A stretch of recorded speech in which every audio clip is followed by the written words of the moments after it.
muqdisho markan xaaladeedu waxay u saaran tahay inuu dagaal oo markaasi ka dhex qarxo xubnaha mucaaradka oo markaasi wada dhaqdhaqaaqyadii ugu dambeeyay waxaan kula wadaagi doonaa wararkii ugu dambeeyay ee markaasi ka taagan xaaladda waa markaasi magaalada caasimadda ee muqdisho iyo dowladda oo war ka soo saartay barnaamijka birito ka dhici lahaa magaalada caasimadda ee muqdisho iyagoo sheegay markaasi in 4 goobood oo kaliya ee xubnaha mucaaradka loo ongol yahay in markaasi ay ku qaban doonaan barnaamijka ay doonayaan inay biri markaasi ay ka dhacdo magaalada caasimadda ee muqdisho iyo waan socoto oo markaasi erga ah oo u dhaxayso labada dhinac iyo wararkii ugu dambeeyay ee xiisadda magaalada caasimadda ee muqdisho ay mucaaradku wadaan ayaan muuqaalkan ku soo koobi doonaa soo dhawaada daawadayaal taariikhdu waxay ku aasaasan tahay waa labada bisha markaasi 6 ee May ee 2026 haddii aynu ku bilowno magaalada caasimadda ee muqdisho jahwareer siyaasadeed ayaa markaan wajahaysa waxayna qarka u saaran tahay inuu dagaal oo markaasi ka dhex qarxo kadib markii ciidamada mucaaradka taabacsan ay si weyn u buuxdhaafiyeen magaalada dhinaca kale dowladda Soomaaliya ayaa dabaabaad ciidan waxay markaasi dul dhigtay xubnaha siyaasiyiinta mucaaradka ee filada agdegan kuwaas uu hogaaminayo ra'iisul wasaare Xasan Cali Khayre madaxweyne hore dalka Shariif Sheekh Axmed ayaa isagu wuxuu u guuray waqooyiga magaaladaasi waxaana halkaasi ka wada dhaqdhaqaaq xooggan oo markaasi kaga soo horjeedo dowladda federaalka ee Soomaaliya tan iyo saaka ciidamo ayaa isku hor fadhiya magaalada caasimadda ee muqdisho kuwaas oo u dhaxeeyo xubnaha siyaasiyiinta mucaaradka iyo markaasi dowladda horkacay Xasan Sheekh Maxamuud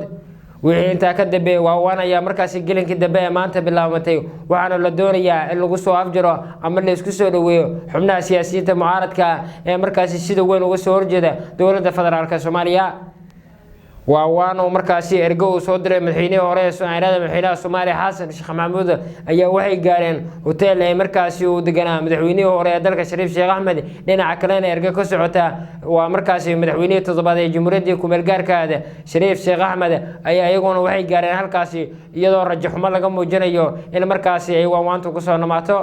sidoo kale dowladda Soomaaliya ayaa war waxay ka soo saartay barnaamijka ay doonayaan in xubnaha mucaaradku ay ku qabtaan magaalada muqdisho waxayna sheegeen in 3 goobood oo kaliya markaasi loo bannaan yahay in xubnaha mucaaradka ay ku qabtaan barnaamijka ay doonayaan inuu ka dhaco magaalada caasimadda ee muqdisho garoonka jaamacadaha garoonka oo markaasi muqdisho iyo Ex-Gonis garoonka ayaana waxa loo sheegay in xubnaha siyaasiyiinta mucaaradka ay barnaamijkooda ay ku qabsan doonaan waxayna dowladda markaasi ay sheegtay in gabi ahaanba aan meel kale lagu arki karin wax barnaamij oo looga soo horjeedo dowladda federaalka Soomaaliya dhaqdhaqaaqa siyaasadeed isdiidan ayaa markaan ka curtay gudaha Soomaaliya iyadoo mucaaradku ay wadaan gulufkii ugu dambeeyay ee ku doonayaan in markaasi ay kaga hor yimaadeen madaxweynaha waqti uu ka dhamaaday Xasan Sheekh Maxamuud oo markaan doonaya inuu si awood ah u korsado waqtigiisa gabagabada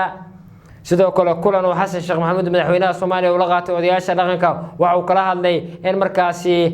xaaladda la dejiyo oo wada hadal miiska wada hadalka la isugu yimaado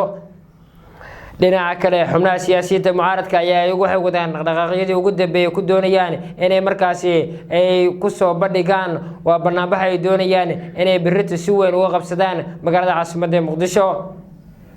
barnaamijkan oo ah mid weyn ayayna xubnaha mucaaradku ay ka wadaan magaalada muqdisho waxayna doonayaan in markaas ay kula wareegaan ama ay kaga hor yimaadeen dhaqdhaqaaqa oo wado madaxweynaha Soomaaliya Xasan Sheekh Maxamuud haddaba waxyaabaha ka soo kordha xiisadan isdiidan ee ka taagan magaalada muqdisho barnaamijyadeena dambe ayaan idin kula wadaagi doonaa